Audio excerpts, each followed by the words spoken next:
Hello. Hello, everyone. Or hey, what's up, y'all? My name is Cherrell. I'm the host of Let's Talk the Show, and this ain't a podcast. I want to thank you guys for tuning in this Tuesday, as you guys do every Tuesday. We have an amazing episode for you guys tonight.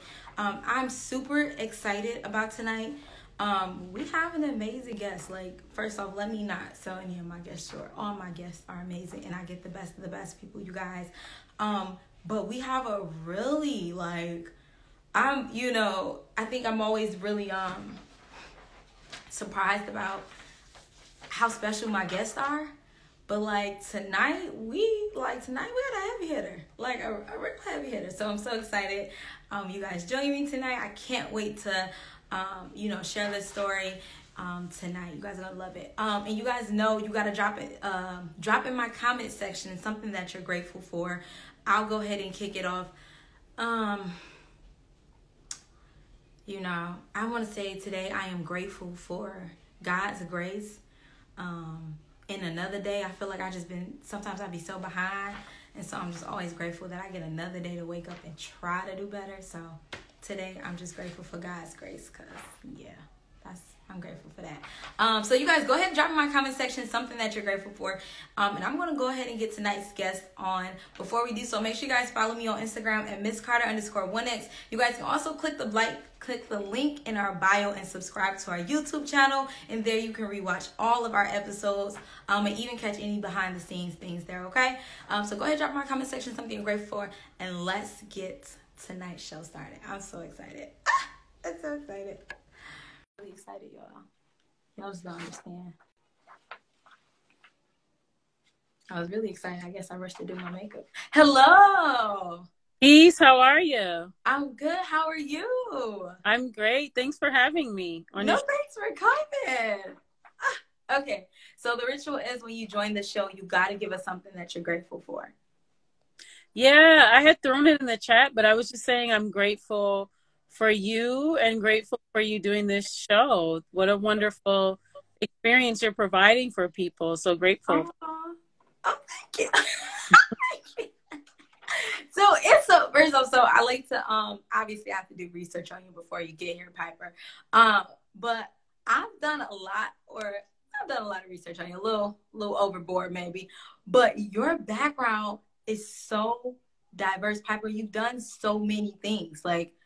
Where did you find the time to do all these things, or how do you just manage to not be so consumed with sticking to one thing and you do so many things, or you've done so many things? Yeah, I mean, honestly, I will say I am grateful for my family, my parents, my mom.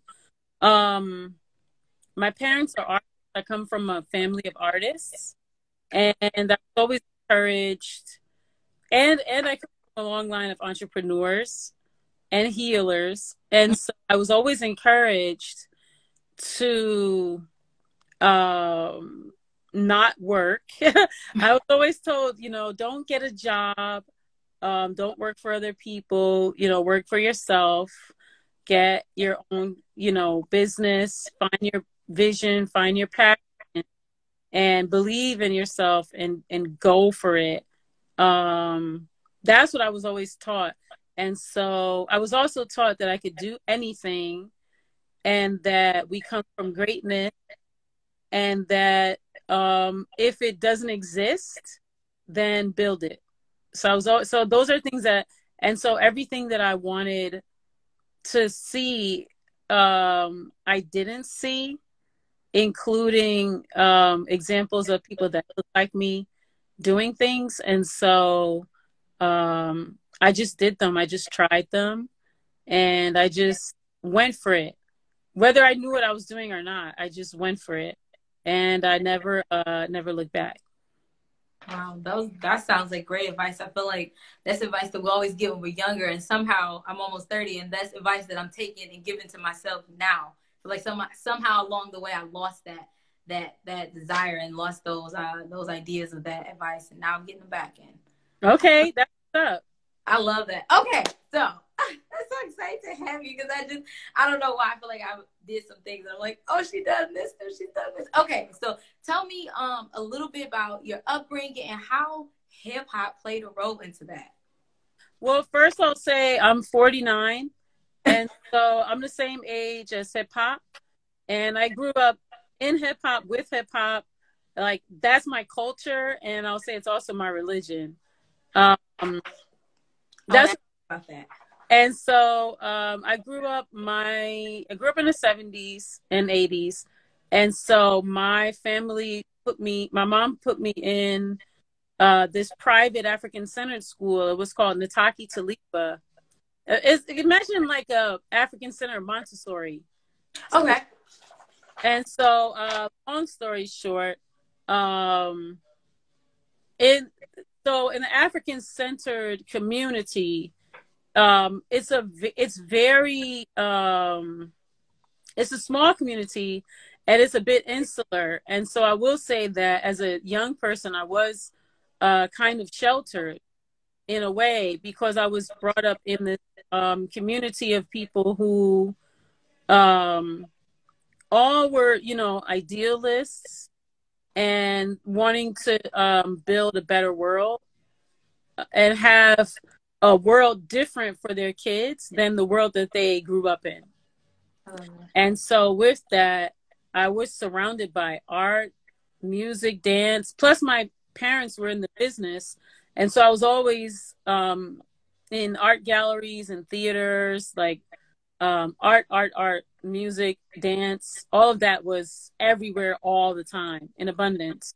And so I grew up in that. I grew up helping my dad. My dad's an actor, so I grew up helping him learn his lines for the shows he would have to be in. I, learn how to sew because of, the making costumes. And I just have all these different experiences. Later, though, I would say like teen years, I was a part of they used to have a summer youth program in Detroit. It was called Festival of the Arts. And it was through the city. So the city of Detroit used to have Detroit Council of the Arts. And so there was monies that was designated all throughout the different city governments, but Detroit actually had its own pot of money dedicated to arts and culture. And so in this summer youth program, you could either be cleaning the streets or you could audition for this program and be, entertaining people. And that's what I wanted to do. And so, I have to add that I grew up in New York and Detroit, so I'm like half and half. But initially I was a B-girl. I was a break dancer. I was doing poetry. I used to, write poetry and haiku. I was a modern dancer. I studied Dunham. I was in Dunham Company all the way until I was like 21. I did that like professionally. I was one of those hip hop dancers, so when the rappers and stuff would come to town, this was before they had big budgets. They would pick up dancers in every city. So I was one of those dancers that they would pick up for the show. I did work at Shane Park, behind the scenes doing assistant stage manager as well. I've been like in the arts and culture just like my entire life, like just different aspects of it. So for me, moving between the different worlds and being fluid is very natural to have that fluidity. I see. And so you're okay, before I go further, I have to ask this. I feel like this is such a basic question, but when did you first fall in love with hip hop? Do you remember what song made you fall in love with it? Yeah, I think from the first time I heard it, I mean, I got to be honest with you. When I think of hip hop and I think of women in hip hop, I think of, women played hand games. The black girls played hand games, right? We made beats as we, did rope. We had our songs, right? Times when we'll do jump rope and games, making beats and stuff, and we would, have our little times and stuff that we would. So I've always been, in since, you know, the beginning, I was into all that. And then I would say when I was like, and when I was growing up in New York, like I said, I was a B girl. So I grew up, we would go to the corner and have the cardboard and everyone would be battling. And I would, you know, dance there. You know, I always, you enter the cipher based on your level. I always was in the beginning. You know, back then all the girls had to go, you know, in the beginning. You know what I mean? Because it was like y'all girls aren't good enough. So, but I was a good dancer because I remember people used to steal my moves. But I was always in the ciphers, you know, in the ciphers and stuff, and then I was, you know, around the lunchroom. I mean, that's what we did in the lunchroom. You bang a beat, yeah, or just start spitting. Somebody's yeah, slapping on the body and he's rhyming, yeah. snapping on each other, doing your mama jokes and stuff. Like all of that to me is hip hop, you know. I love that. So I've just always been in Yeah. culture, you know. You're absolutely right. You know what? Until you just said something about jump roping and making beats, it never crossed my mind about how that could intertwine with hip hop. And that's one thing that I was really excited about when I sat down with you, because I was like, this is going to be mending of two different generations. We're receiving two different ends of hip hop. So I really can't wait to see how she met hip hop and how I've met hip hop. And you're absolutely right. I didn't even think about. Well, how did you encounter hip hop? Oh, right. How did I kind of hip hop? My brother is 6 years older than me. So I think maybe DMX. Okay. Early DMX, I think. Nas, Tupac. Those are like the earliest artists I think I can hear my brother playing in the house. Were you? I'm sorry, say that again. I said, were you barking? Yeah, right. Were you in there? Right. Yes, I was. Right. Getting on his nerves. But yeah, I was like, yeah, that's like my earliest versions of like hip hop. So you met hip hop when it was first being born and it was coming into play.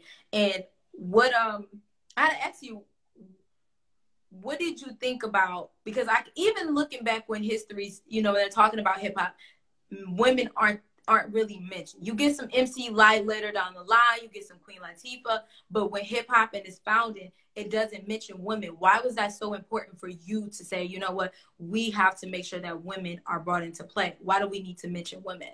Because I'm a woman. Right? That's the main reason, because I need to see myself, you know, and I know that they were always there. Yeah. Right? Hip hop before was more of a culture that was in the streets. And so it was a practice. So hip hop was something that happened on the corners. Yeah. It was something that happened, you know, at jams. It was something that happened at talent shows. It wasn't really commercially like that until the mid 90s. The mid 90s ushered in this whole commercial wave. Now people were making records and people were making music videos and people were making films, and Tombi has a good point about how hip-hop was fully ingrained in our culture, is the evolution of African culture. Yeah. And so like when I was back in my day, we were blended. So if you go, well, in New York City in particular, you have Latino, Latinx folks with folks from the Caribbean, with Black American folks. And so you're going to have at a jam or park jam, you're going to have some brothers that's going to bring some congas and a clave and some shakeré and some bells and then some turntables. So all of that's going to be brought to the party. And then other people are going to be playing some spoons or playing their lap or just snapping their fingers or just beatboxing or whatever. And so it was a type of culture that built community in the music of itself. Everyone had a role to play. So even if you didn't know how to keep the beat or play the beat or whatever, you would clap your hands, or you would, what we're going to call, signify. That's some Black culture right there, signifying like, yeah, all right, go ahead, right? And so, you know, that was always in the culture. And initially, I must say, Cindy Campbell, shouts out to her. If you know about who Kool Herc is the father of hip hop. That's the infamous party that he created at the Sedgwick Avenue in the Bronx, which was the origin of what we now call hip hop. And so basically, Cindy Campbell is his sister. He did this party for his sister in the park.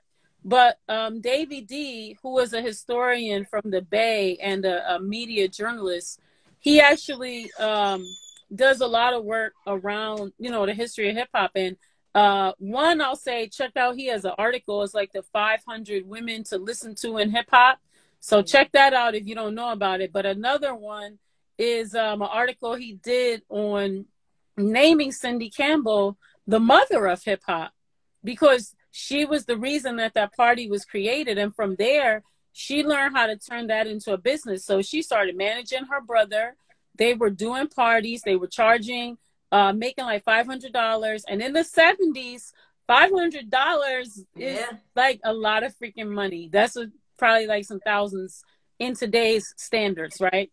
And so we look at all of the women who have, you know, Sylvia Robinson from Sugar Hill Records. We look at a lot of women were behind the scenes a lot as well, but there were women, right? Even women in Detroit. There was women in Detroit doing their thing. There was a group called Double Trouble that was back in the early 90s. You got Kalima Johnson was Nikki D, the Nikki D from Detroit that had her record out in the 80s. You got, you know, Boss in early 90, you know what I'm saying? So I think women have pretty much always been here. It's just that back in the days, right? Hip hop was very expensive. Well, just doing music was very expensive.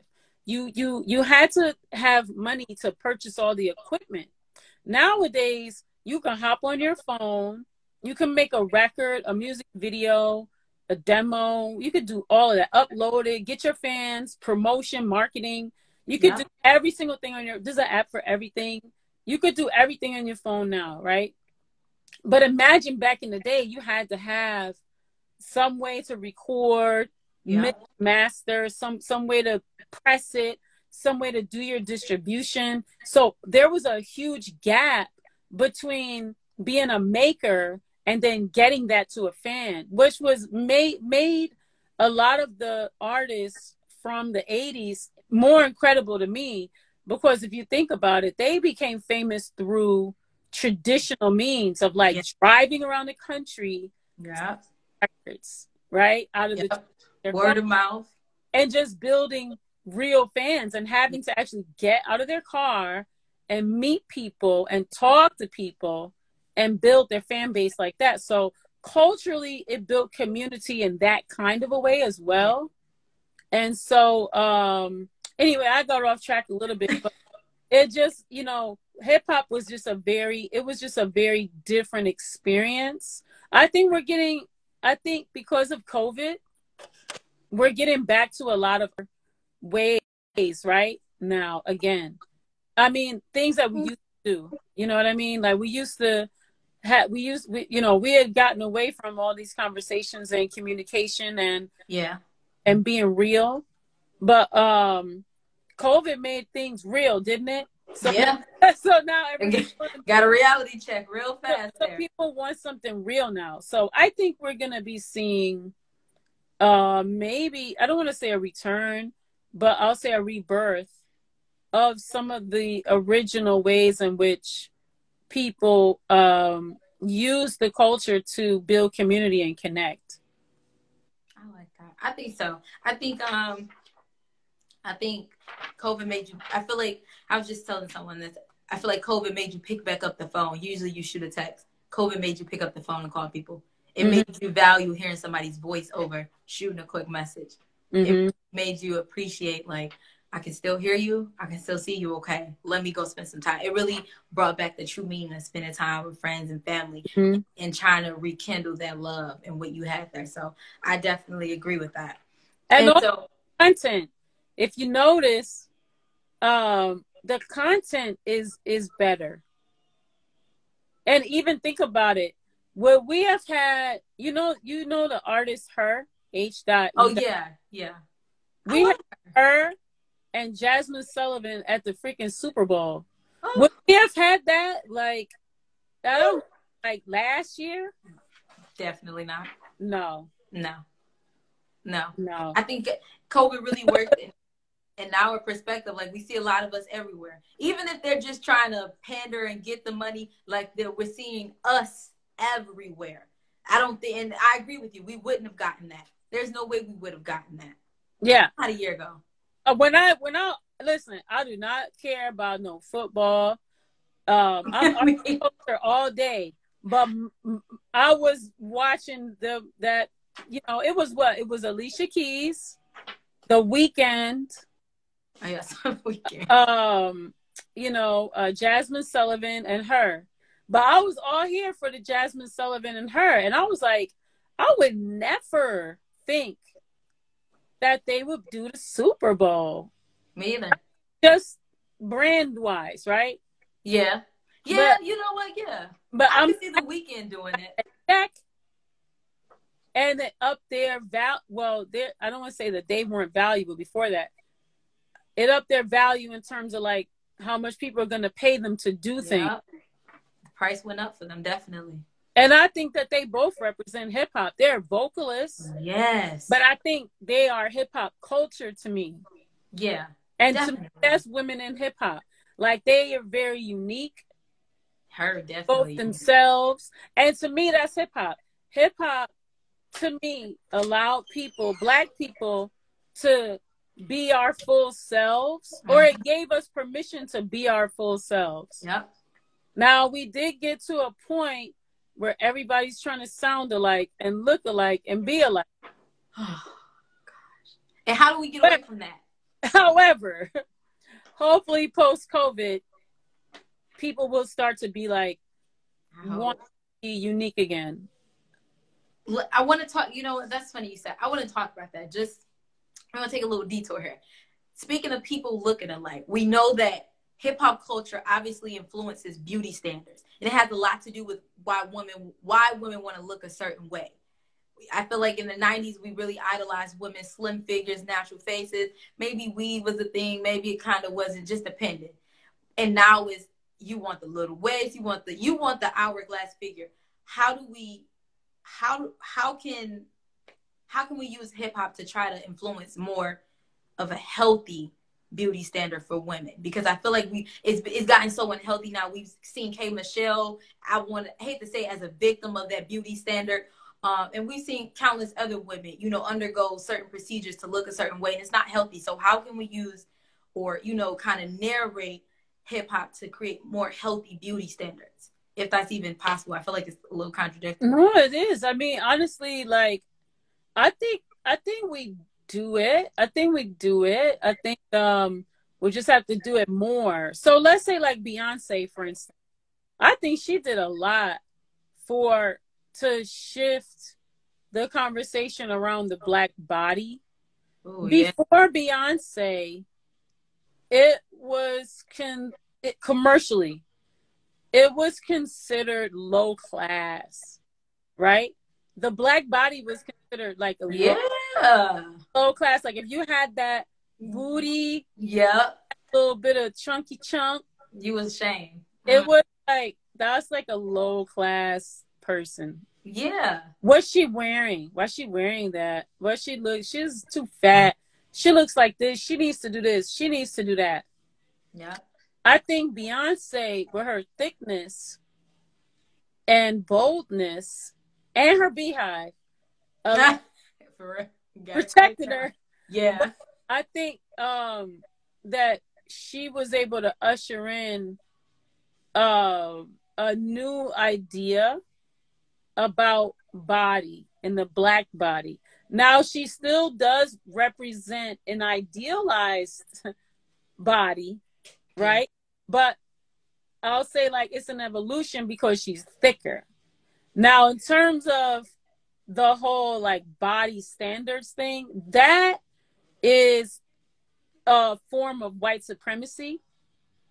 And it's a form of internalized white supremacy because let's just keep it a buck. The thin body as a woman, okay? Where that fetish comes from, and I'm not talking about the naturally slim woman. Right. I'm not talking about that. I'm talking about the unhealthy, skinny woman that, look, that is very unhealthy, right?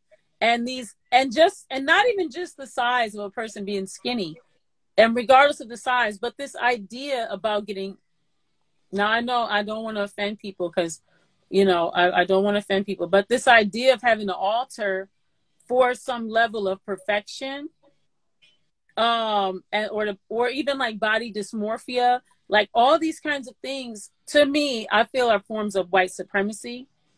And the reason I say that is because it speaks to idealizing what the form should be, right? The standard that the form should be. Now, we all can understand that, in general, you need to drink water, maybe do some yoga, some stretching, and be healthy, right? Yeah. But that's a very different idea than like, I don't like the way I look, so I'm going to go spend thousands of dollars. Yeah. That's knock out all my own teeth that God gave me, and then put somebody else there so that you'll click like on my thing, or whatever.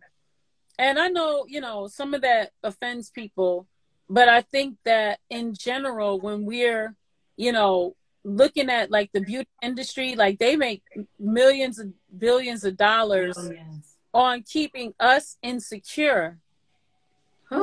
It's an industry of us being insecure enough so that we'll purchase all their products. So if you got that cream that was supposed to do that thing, well, guess what? You don't have this cream. And guess what? You don't have that cream. And now we got the next cream. And you don't have these jeans. You got to get these jeans. Or you got them jeans. Them jeans was old. You got to get the new jeans. So it's always this evolution of like,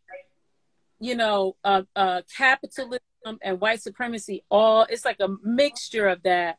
And then people unfortunately get caught in the mix of insecurity, childhood traumas, whatever other things that people are going through. And to me, I feel like it's a mix of all those things. And so if we could use hip hop to shift any of that, I do think it would be to have more images of different types of bodies and more images of different types of people, which I think we do. But I also think in that we do tend to objectify and sexualize everything. Yeah. There's nothing wrong with sexuality at all. But I think the objectification is really more what I actually have the issue with. And like when we see, people really trying to conform in a certain way, those are the questions, right? Like, whose voice is that? Whose image is that? Where did that come from? Is that the producer or the manager or the or is that the artist? Like, where is all that coming from? And that's why I bring up like a Jasmine Sullivan or like the artist Her, because I feel like artists who, or Solange, artists who just be, or shoot, this, to me, I think Issa Rae is hip hop, she's doing film, but I love her. Like, to me, I like the weird one, the one that's just unapologetically their self, because to me, that's the purpose of the artistry. So for me, for hip hop, I want to continue to see people be their full self, express their full self, and whatever that is. Now, that might be dressing crazy and doing all types of crazy stuff. If that might be what it is, but I think that people shouldn't be made to feel that if they don't fit this thing, then they're not valuable or they're worthless, because that other people are looking at that, and the people who absorb those messages, that actually impacts them in a deep, deep, deep, deep, deep, deep way. I agree. Mm-hmm. So I'm so excited to have you. I definitely agree with you, and I know we got a little bit off topic there because I think that I feel like it's just so important. I feel like you can't really mention hip hop without mentioning how sex is, intertwined in there somehow, and how it has affected the way men view women and the way women view their bodies. And we see it every day. You see the booties, and I feel like if you got it naturally, more power to you. If you're insecure and you just really want to fix it, more power to you. But I think that it should always be done in moderation and in a healthy manner. And I just really want to see hip hop encourage that. So women in hip hop, let's see. Why do you think that? I know I kind of said this earlier, but why aren't we mentioned like the guys are mentioned? Like there's always, I feel like we always get the. Listen, I remember, man, I don't want to name names, but I'll just say there's a prominent person in hip hop that happens to be a guy who years ago, I was still living in New York. I saw him, I had a conversation with him, and I made a suggestion to him that he should, work with these certain women artists, and that he should do a compilation basically of these women artists, and he was like, we don't, nobody wants to hear a bunch of B words rap. What? And I was like, wow, I do. Like, you know what I'm saying? Right, I'll listen. I want a mixtape with like a whole bunch of dope women MCs on it. Like that's what I want. And I told him, I said I want it, and a whole bunch of women want it, and a whole bunch of people want it. Yeah. I said, that lots of people like to hear women. He was like, nah, people don't like women MCs. They don't like their voices and this and that. And I've heard a lot of guys say that they don't listen to women MCs because they don't like their voices. They don't like the way they sound rapping. But what's crazy is in all conversations, then people will mention these women that they think are so freaking dope. And my thing is, like, I feel like if you like it, then it's dope. Like, I don't check for lists. Like, I'm not one of, like, I mean, obviously it is cool to get 5 mics from the source or whatever. But in the real world of real worlds, like, no one cares. I mean, like, either you listening to the music or you not listening. Exactly. Either the music is moving you or it's not moving you. You know what I'm saying? And no amount of marketing or no amount of, pushing the record on you is going to push that record on you. And so when I've heard people say that they don't want to hear a bunch of B words rap, or they don't want to hear women rap, or they don't want to hear their voice, blah, blah, blah. What I hear, honestly, is that they haven't heard women rap that they like, right? They haven't heard a woman that they feel they could relate to. But that's them. Yeah. That's their, like, maybe they don't relate to that woman. Yeah. But there's people who do. And just like the 9 million guys that rap, I think majority of them suck. And they're bad. And like, no one cares about their music, their records, or what they have to say. No offense. No, you stop rapping. If you can't, just stop. Like, somebody should tell them. I don't think we should coddle them. But that's the thing with rappers and hip hop and all that, right? It's like, there's an ego involved and all that. But in general, I mean, for me, I feel like there's some hip hop for everybody. There's a rapper, a record. There's something for everybody. You understand what I'm saying? So women have been excluded, historically, because there's also the ideas about the place of women. Yeah. So, within, and that's just across the industry or the board, Yeah. there's been this unwritten or whatever, unspoken understanding that women are to be seen and not heard. Yeah. And are just there to be pretty and quiet and just speak when it's spoken to and wear a thong and sit on my lap and twerk when, and then get away from me because I want the next one and the next one and the next one. Okay.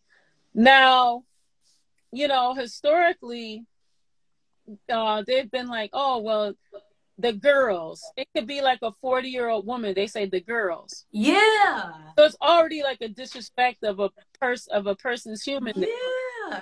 And so it's like they want the girls to just come to the studio, giggle and smile. And they want you to like nod your head like you like their beats and and laugh at their jokes and just be cute.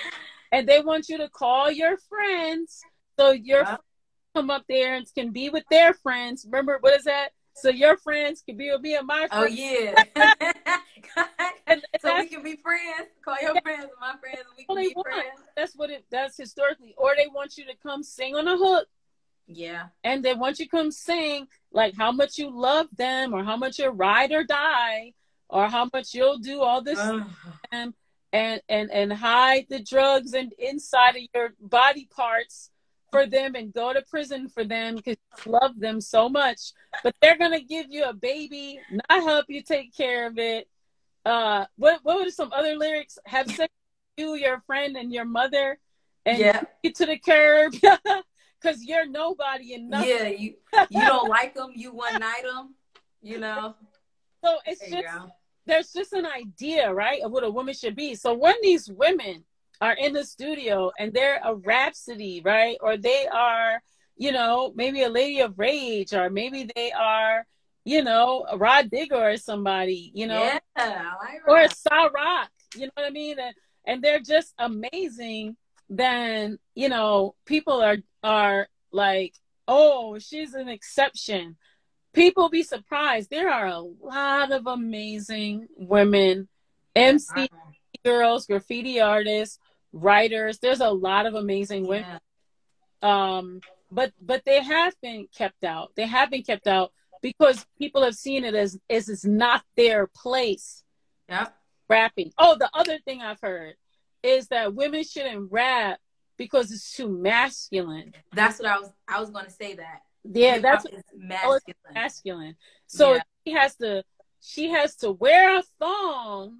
Yeah. And be feminine, but have bars. And that's the only thing they want to see. And so, I'm going to tell you what the irony is, though. There are a lot of women who, like I said, have been behind the scenes and have power. And so I think what I would like to see is a lot of women that do have the power, take power.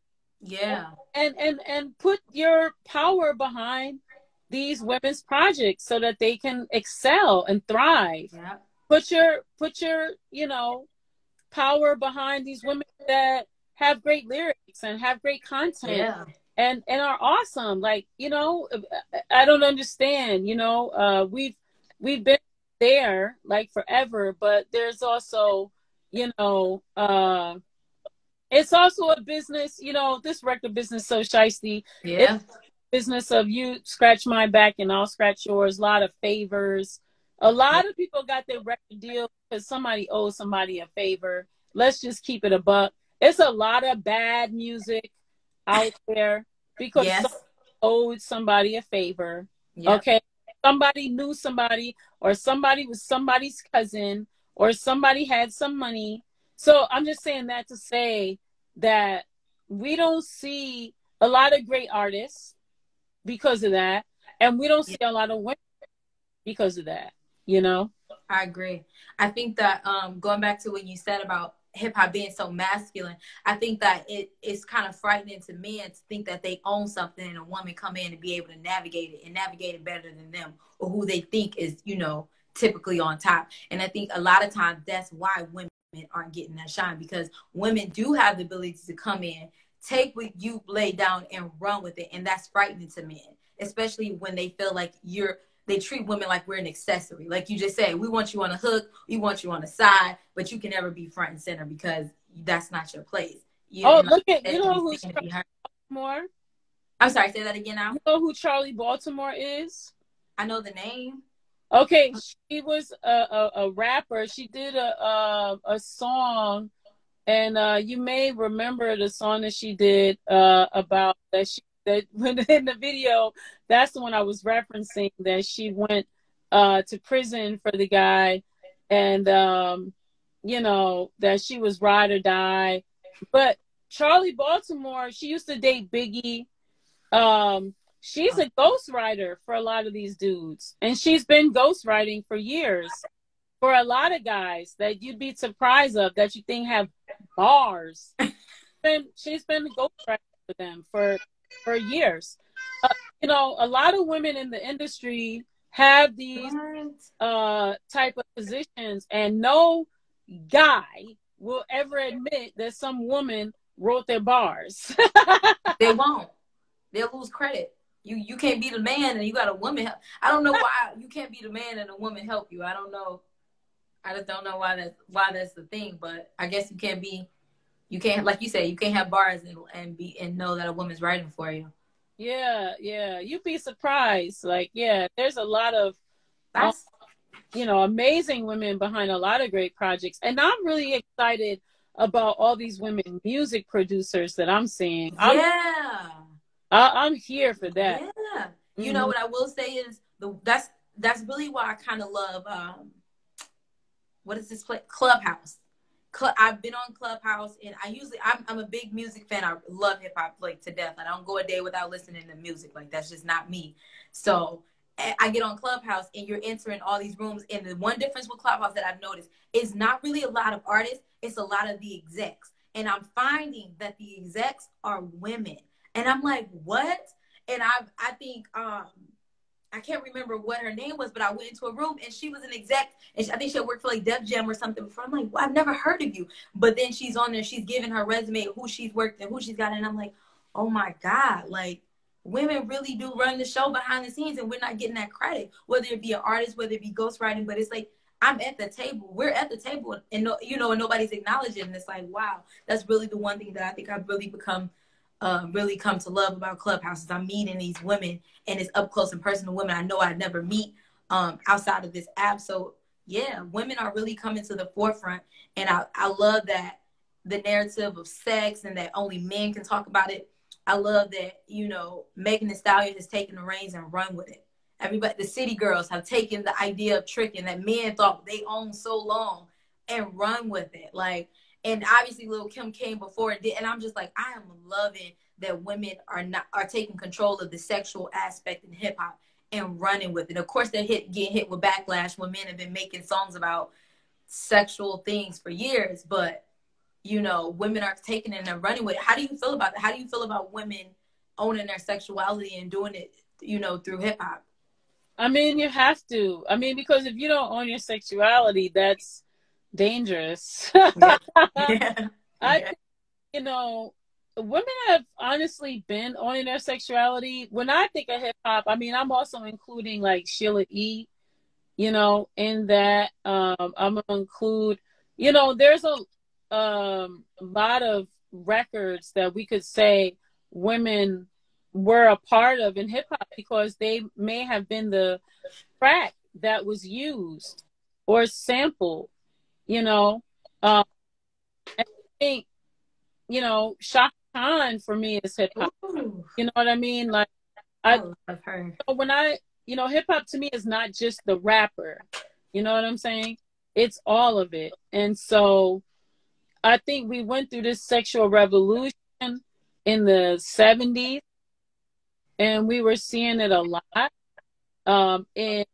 In the pop era, it exploded in the 80s with a lot of these artists. And then, I don't know if you saw the Salt and Pepper biopic, but basically there was a point where they had to perform for Essence magazine. It was after Salt and Pepper had written their music after they got away from Herbie, and they started writing their music. And yeah, Millie Jackson, and they performed at the at this thing for Essence, and Susan Taylor, who was the editor-in-chief at the time of Essence, told them not to perform their song, and this sexual song, you know, kind of respectability politics kind of thing. And they went ahead and performed the song, and Susan Taylor was livid, and it got them in a lot of trouble. But we're talking like 90, 91, 92 maybe. And so fast forward to, you know, 2021 or 2020, and we've got WAP, you know? Right. And so I think, that, you know, whatever message is inside of you, like that's the message that you have to get out. Now, what I will also say, I don't like the objectification aspect. So I do have to ask the questions like, at what point is this, you know, the voice of the artist expressing themselves? And then at what point is this the music industry and the label saying, this is what you have to do? Yeah. That's the part I'm confused about. If it's the artist and this is the artist's expression and that's really who they are and what they have to say, like, I'm here for it. But I'm challenged if it's the, you know, if it's the record label, then that's challenging for me, because that doesn't really speak to the artist, you know, expressing themselves for who they really are. And I think we have a lot of sexual content. We have an abundance of sexual content, you know. I think I would like to see more types of content. Yeah. And so I do enjoy, you know, listening to artists from all over the world. What I find hilarious, or actually it's kind of terrible, is artists overseas mimicking American artists, and now I see, you know, these African MCs disrespecting women and calling the women the B word and stuff like that. Like, damn, we're exporting our misogyny in our entertainment. But I just saw an article about that. You did? Like, yeah. Yeah. So those things, like, I definitely want to see more topics. I definitely want to see more styles. I definitely want to see more types of artists. I agree. You know, I don't want to stop anyone's shine, and I don't want to stop anyone from, you know, being seen or heard, you know, for you know, what they want to share with their artistry. I want it to evolve. I want to see some evolution as well. Speaking of, you know, wanting to see unique artists and different artists, you have We Found Hip Hop.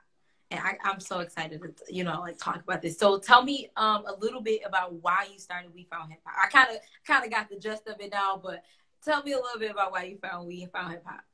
Well, I had just moved back to Detroit from New York City.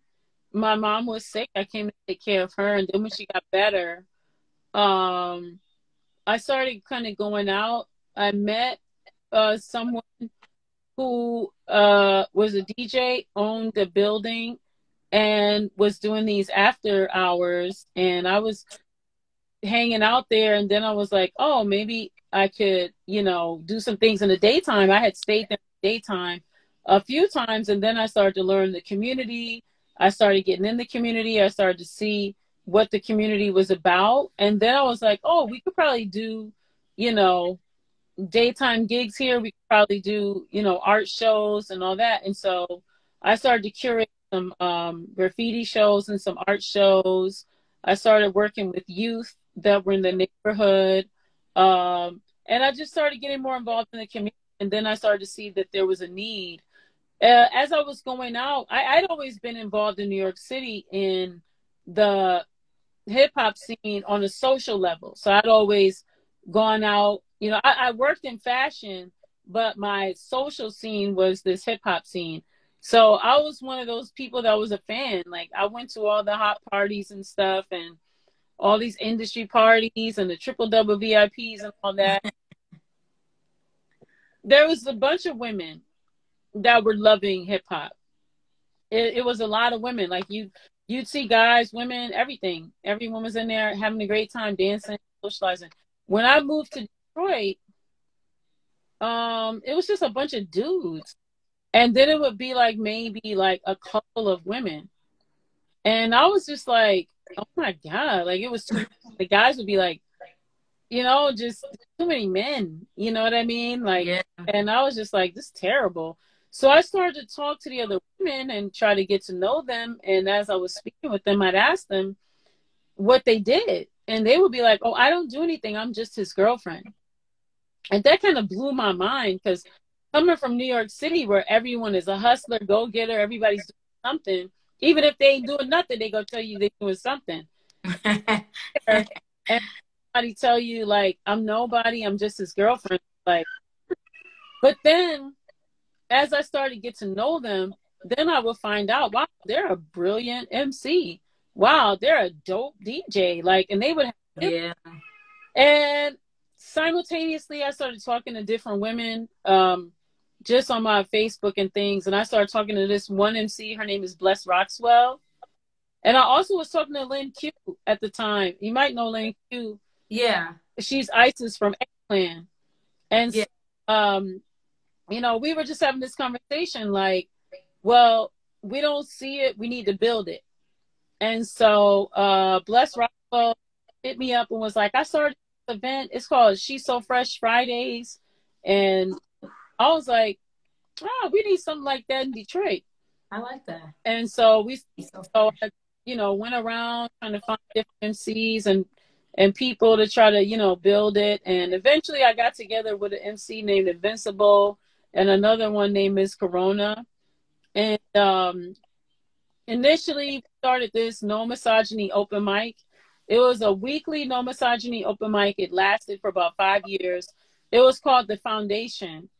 And that was because we were like, okay, women are the foundation of the universe.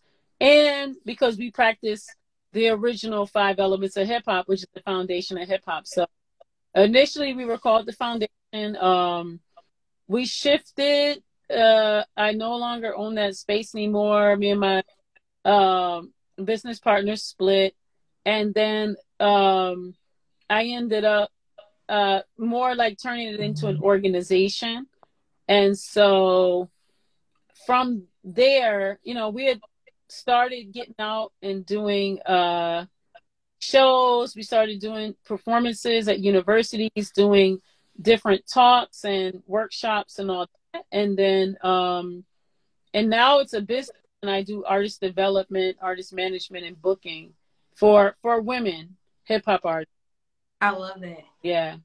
I love that. Okay. So you do artist development and management. How exactly do you, I know that children develop talents really early on. How exactly do you expose young girls to a safe environment for hip hop when, typically all they've ever heard is drugs, sex, crimes, violence? How do you, I don't know, how do you kind of, introduce them to something different, something more safer where they can develop themselves? Well, it's a combination of stuff. I will say this. People have to learn, right? There's a learning curve. Yeah. Things differently. I've been vegan since 1990 or vegetarian or whatever since 1990. I haven't eaten meat since 1990. And when I first stopped eating meat, I was like a French fryitarian. I didn't know anything about nutrition. I had just stopped eating meat. So I was just eating the French fries. So I'm saying that to say that this is a culture, right? That we have to recreate a new culture. Right. In general, in the music business, in the professional music business, it is, and the fashion industry. Yeah. What is customary is human trafficking and grooming. Okay. That's normal. That's so normalized, that whole R. Kelly thing. people don't want to talk about it. Man. And I know there's a lot of artists, especially with the Tiny T that's right now trying to keep their mouth shut. Man. And hide and hope nobody don't dig up their skeletons. But Man. that to say that culture, that rape culture, was so normalized. I remember I was photographing for a music video for some famous artists, some famous rap artists. You do everything. And I went to the label. It was a major label, and had the meeting, blah blah blah, went to set, did all the photography. Then when it was over, the director was like, well, come over and let's go through the film. So I remember I went over there, and when I got there, I got to his apartment. He had on a robe, and I was like, oh, I'll come back. And he was like, no, I just finished. I'm gonna get myself together. I gotta go, but let's look at the film. I said, okay. So it was, when I went in the living room, it was kind of dim. So of course I went to the computer, because he was like, you want to see the video? I said, yeah. So I'll go to the computer, and I said, well, let me show you the film first, So I take him. Well, this is when I was shooting film. That's how long ago it was. Because now I shoot digital. But I took him to the kitchen, right? So I turned on the light, how bright a kitchen light is. And I say, hey, so I'm showing him the contact sheets. And well, if you don't know what contact sheets are, you would shoot negatives, and then you would make a print of all the negatives together, and they'd be about that small, and they're called a contact sheet. And that's how you would choose which one you actually want to blow up into a print. And so I showed him the contact sheets, and he was like, oh, cool. So I'm trying to get him to look at everything and go through things and make some choices so I can, blow those up. And so he was kind of talking whatever. And then he's like, well, you want to see the video? And I'm like, yeah, sure. Because he was there, editing the video. So I say, okay, cool. So I go over and I look at the video, and this dude tried to make a move on me, and I was just like, oh man, I just grabbed my stuff and I left, right? What? So next day I go to the label, and I'm like trying to talk to the label, like, yo, and come to find out, there was another woman that was at the label, and she had basically told me that him and one of the other guys from the lab as to who would sleep with me first. And because I wouldn't sleep with either one of them, they don't want to pay me for the work I had done. Now, mind you, I had spent, I don't know, it was a lot of money, probably like $1,500 or something like that. Because back in the day, you had to, it's not like now, you have a digital camera. Right. So you can shoot thousands of pictures, right? But back in the day, you had to buy the film. You had to buy rolls of film. Yeah. Get Okay. the film developed. Then you have to get the contact sheet. And then from the contact sheet, you get what's called a proof, which is like a test print. And there you make notes, and then you make the real prints. So you spend a lot of money. Yeah. You understand what I'm saying? Just to get to the point where you have a final, image. Now you just spend a lot of money on gear. But so anyway, I'm saying that to say that there was a spoken, right, expectation that because I'm a woman that this is what I'm supposed to do. Now, I have a bunch of stories like that. I'm sure most of the women in the industry have a plethora of stories like that. Okay. Yeah. Didn't go that way. Some of them went a lot worse. Right. And so for me, one,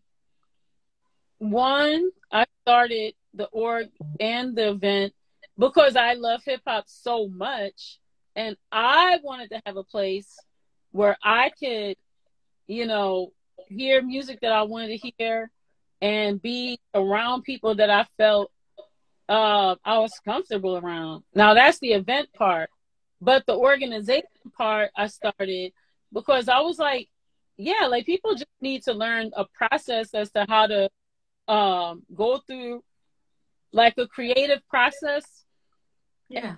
and put out the product that they put out. They shouldn't have to suffer abuse or assault because of some strange expectation of others that this is what's supposed to be happening. Exactly. And let's be clear, all of that behavior in the past has been I'll say financed and sanctioned by record labels and by modeling agencies. They groom young people. It's boys and girls, okay? They groom young people. That's why they want young people to enter the business. That's why they say you're useless after a certain age. Because after a certain age, you're gonna be like, no. So that's why, grooming. Because that's why they say, they don't want the parents in the room. That's why they say, all these things. It's so that they can have the control, okay? And so for me, I'm looking at it like we're in a different time now, okay? Yeah. And so people can just make their music, make their product, and they could put it out. Now, they could sign with a major and get a distribution deal or production deal or, whatever, right? I mean, or they could sign with a label. I'm not saying all labels are, I'm not saying all, but I'm saying it's pretty common. Right. It's not as rare as we may think. Yeah. And so I wanted to provide an opportunity for women who want to rap or dance or sing or play an instrument or make a beat or paint to, be able to do so in a way where they could concentrate on the art that they want to make and not be watching a back by somebody going to snatch them and do something to them or feel as though they have to do some sort of sexual favor to get studio time or to be heard or to, and so it's a bit slower of a process. Yeah. But I also do a lot of teaching, so helping women, and when I say teaching, allowing them to have the experience for themselves of going through this process of being their own boss, because that's a lot of it too, is the pressure of needing this other entity to quote unquote like put you on. Yeah. But you can actually, you got to do work, but you could actually put yourself on. And when you're doing this work, you're going to get no.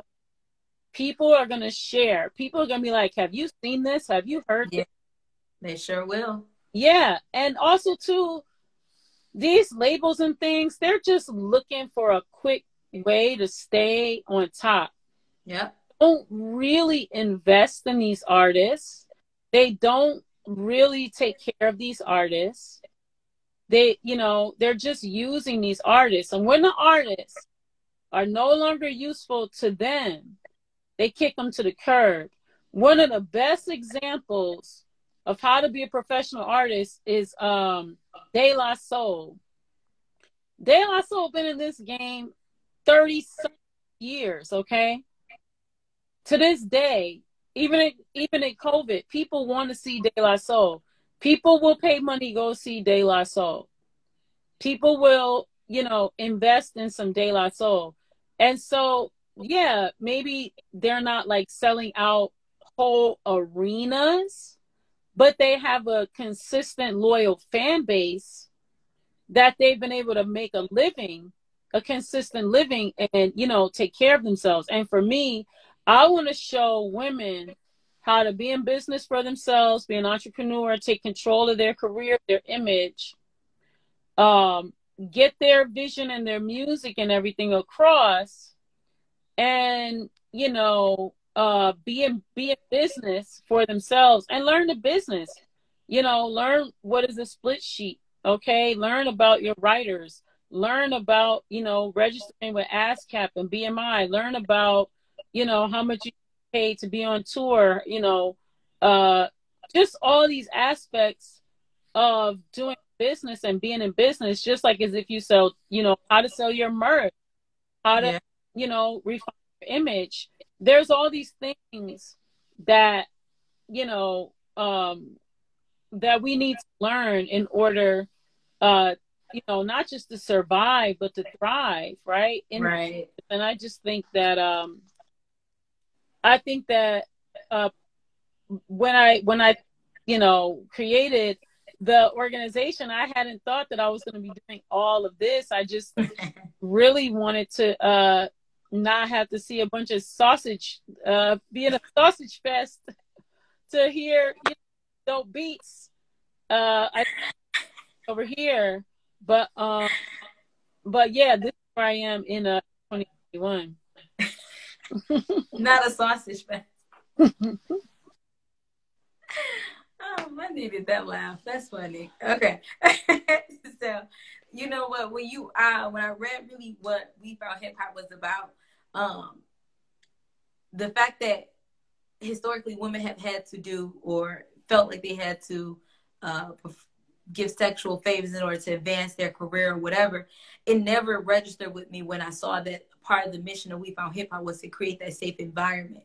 And that I don't know how it never clicked, but that never clicked to me. I always thought was like, well, maybe she's referring to like the beef, like rap beefs is has oftentimes gotten physical and is went very far. So that always kept registering and never thought about, oh, but women may have to do this just to advance their career or be heard or get their thing or get their album dropped. And I was like, oh, okay. And when you said that, I'm like, oh yeah, that's important, especially if we want children consume hip hop like adults do. And especially if we want kids in this industry, we want them in it safely. And we definitely don't want them being put under, unnecessary pressure, So I love that. Cause you want to keep kids safe, especially, and we definitely want to involve them. The youth are obviously the future.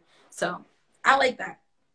And so I just want to make sure I'm clear. Is it the anniversary of the women rapping book, or is it the anniversary of We Found Hip Hop? So, well, technically, the book came out 1 year ago. Right. Okay, so it's the book. Is that anniversary of the book? Mm-hmm. The book came out a year ago, but it came out in the middle of COVID, which was actually a great time for a book to come out. It did actually pretty well, but we didn't actually get a chance to we went to tour, and yeah. So we didn't get to do that. So we're doing that now. And how is that? I think you're right. It was a great time for a book to come out. Everybody was at home. Yeah. So it's going great. I mean, Dr. Kelly Hay and Dr. Rebecca Ferrugia, they are two professors from Oakland University. Woo-hoo. Embedded themselves in our culture and our community. They studied us for about 7 years. Wow. And they wrote this book about us and our movement and what we did. And what? I wrote a foreword. Mahogany Jones wrote a foreword. It's interesting. There are a lot of women that are a part of it, that are from Detroit, who helped shape, Detroit hip hop. And it's just about our journey of creating the foundation, like I was telling you before, right? The No Misogyny Open Mic. But it's also about the resilience and the steadfastness of the women of Detroit in Detroit hip hop. Right. And so it's it's women rapping revolution. It's only like $25. It's on Amazon. It's on Barnes and Noble, and it's also on the University of California Press. And I mean, there's a professor at Eastern University who is also studying the book right now, and in the fall, that book is going to be their textbook basically for their. What? Yeah, so that's really exciting, and That's huge. so that'll be the next generation, and that's what I really want to do. I want to get the book out more, so that's what I'm doing the rest of this year is just promoting the book, and then our merchandise. We have, if you go to our website, we found hiphop.com, and you go to products, we have amazing merchandise. We have one design that was created by Fly, who is a world-renowned graffiti artist in New York City. She's Ecuadorian, and you know, she's just amazing. She did that design for me, and then we have our logo design, and we've got crew necks, we have hoodies, we have t-shirts, we have all types of colors and sizes, and yeah, we are mostly promoting the artist development things right now. Artist I'm working with, Aisha Ellis, the drummer. So we have an all-woman band that was a part of our, you know, collective cypher. And initially they were called Lola Valley, and then they were called Yin. And they were like, imagine the Roots, but like all women. And they would play you know, the samples and jazz beats and all types of stuff, and the rappers would go over them on the open mic. And then we started traveling with them. Then they got picked up, started going on tour with different people, and then they came back, and then we started doing an annual showcase at the annual Women in Hip Hop showcase at the Charles H. Wright Museum. Yeah. We did not do this year, and so this year, for Women's History Month, at the end of this month, what we're going to do instead is Aisha Ellis is our feature. To feature her and her music. She's writing some original music as we speak, and it's really, really gorgeous music, honestly.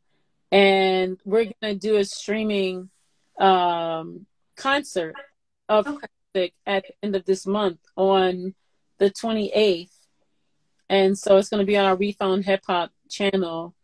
And yeah, and I'm working with another MC, Frankie P, who's super amazing. And she's a great writer. She's super brilliant. And so yeah, I'm just concentrating on them right now. I hope to expand and work with more artists. And I have other projects that I want to put out. We have a mixtape compilation of women in hip hop. Really? Yeah, we've been doing that a few years. It's on SoundCloud. We have 3 volumes. Check that out. So yeah, so we're doing that, and we want to bring that back again. And then we're just working with different people who want to support women and want to support women in hip hop. I love that. And I'm a huge fan of open mics. I know that COVID is very much so still present. And when do you guys anticipate bringing back open mic nights? You know, I don't know because of COVID, right? Yeah. People keep asking. I mean, some people were like, well, why don't you just do it virtually? But I got to keep it a buck. I'm not really a fan of that. I mean, I've been on Clubhouse too. And I don't know if you've been in those rooms where people freestyle and rap and play their music, but the music sounds terrible on Clubhouse. It does. And people are DJing on there and all types of stuff. I can't listen. Either. No offense. I love y'all, but you know, it's just like it's a bit much on the. Yeah. So I don't know. I'm striving to think of like the best way to do that, but I do want to bring some online version. I was even contemplating doing the No Misogyny open mic, but maybe it won't be an open mic per se. Maybe I was thinking maybe it'll be more like an open platform Gotcha. And then people could come and then we record, and share that. Because, digitally stuff gets interesting. Yeah. It can really sound bad Yeah. and just be boring. It's different. Oof. I click off stuff. I just start clicking off. I don't even want to hear it anymore. It, it could be boring online. So I definitely want to make it interesting. I definitely want to make it where people want to come, where people want to say like, "Look, see that?" No, I can't front. What the versus thing was quasi interesting. What was Man. interesting to me, uh, I mean, I can't. I was all here for the Erykah Badu, Jill Scott one, and I feel like at the moment it was amazing. But I feel like what was more amazing about it was the fact of how much they showing each other love. Yes. It wasn't the performance. Yes. Because like Yes. the That's what everybody agreed with. sucked. Like I gotta be honest. Like performance sucked. The quality. I mean, like let's say like right now. Let's say like if on Thursday we were to play it, we wouldn't be listening to that. Like, oh, this is hot. You see that? It was really more the feeling of them, Yeah. being sisterly and all of that. Like that's Yeah. cool. Yeah. But like technology doesn't work, and then the sound isn't right, and then if there's a delay, like all that stuff is interference. So I would want to do a platform where folks would be open so they could be themselves, but also so that they could put their best foot forward so that the sound quality would be decent and you could still, as a viewer, still get an experience that would Right. be fruitful and that would make you feel like watching, if that makes sense. Yeah. Mm-hmm. It makes perfect sense. Mm-hmm. It makes perfect sense. Because what was that? Teddy Riley, I think, did it twice, and it was just like, yo, let it go. Let it go. Just it's fine. Just let it go. Yeah. Okay, so Piper, before we wrap it up, I just really want people to understand you've done a lot.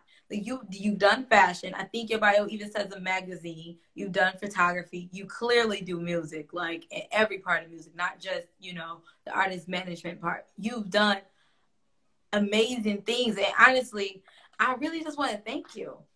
Like sitting here having a conversation with you, like I just told you, I didn't even think about the sexual aspect of creating a safe environment for women in hip hop when it came to behind the scenes.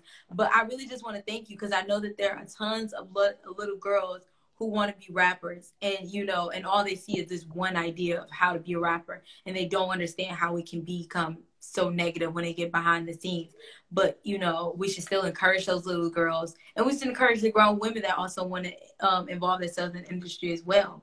And I love you and thank you for opening myself to the idea that it's more than just rappers. It is the art and it is the dance, because that is definitely hip hop. Dancing is definitely still hip hop, and art is definitely still hip hop. So thank you for that. Like I really want, like I have to sit here and be grateful for that. So thank you so much for that. I really do appreciate it. And before we wrap it up, we gotta get, where can people find you and where else can they purchase the book? So, well, I'll say the book first. You get it on, it's called Women Rapping Revolution. You get it on Amazon. You can also get it on Barnes and Noble and the University of California Press. And then you can find our website, wefoundhiphop.com. We're also on all social media, We Found Hip Hop. We're on Instagram, Facebook, and Twitter. And then you can find me, Piper Carter. You can go to pipercarter.com. And then you can also go to on Instagram, Facebook, and Twitter, Piper Carter. I like that. And before we go, you got to go out the same way you came in. You got to give us something that you're grateful for, Piper. I'm really grateful for this conversation. I'm grateful for learning a bit more about you. I'm grateful for having the opportunity to share a bit of my story and what I do with you and the folks who are listening. And I am grateful for all the people who tuned in to listen and stayed. I agree. I agree. Yeah. So let's see. I gotta wrap this up. I always get confused at the end, guys. Be losing my mind a little bit. So one, I definitely want to give what I'm grateful for. I'm grateful I got to sit down with you. In the beginning of this conversation, the only thing that was playing in my head, I think, was like a scene from Brown Sugar. I think they were sitting on a bench in the park and people were rapping. And I'm like, yo, this, like, you just telling your experience about being in New York in the beginning of hip hop and how you just grew up when hip hop was coming about. And I'm like, this is amazing. Like, she saw it firsthand. You saw it grow to what it is now. And I'm like, this could not be more of an amazing opportunity to, get that wisdom and just hear about it, because I love hip hop. Like, I just do. And so it's so dope to sit here with you and hear your story. So I'm grateful that I've got to sit with you and listen. And so thank you so much for that. I think that's like my big grateful moment right now. And let's see. I want to make sure you guys follow Piper. Like she said, you guys can find the book in Barnes and Nobles, Amazon. You can also find it through the link in her website. You guys can also follow me on social media at Miss Carter_1X. You can also rewatch tonight's episode on IGTV, and tomorrow you can rewatch it on YouTube by clicking the link in our bio and subscribing. I think that's about it. I want to thank you guys for tuning in. My audience is amazing. You guys are always amazing. And Piper, you are beyond amazing because you just do it all. And I'm like really inspired right now. Like, I'm gonna leave this episode amped. Okay. Oh, Hi. thank you. So I want to thank you for joining tonight, and thank you for giving me time and sharing your wisdom with me. I want to thank our beautiful audience. I hope you guys tune in next Tuesday, as I'll be sitting down with Robert Courtney Collins to discuss all things build his business and more about networking and collaboration. Thank you guys for tuning in this Tuesday. I'm sorry. My name is Cherrell Carter, you guys. I'm the host of Let's Talk, and this ain't a podcast. I'll see everybody next Tuesday. Bye, Piper. Peace and peace, everyone.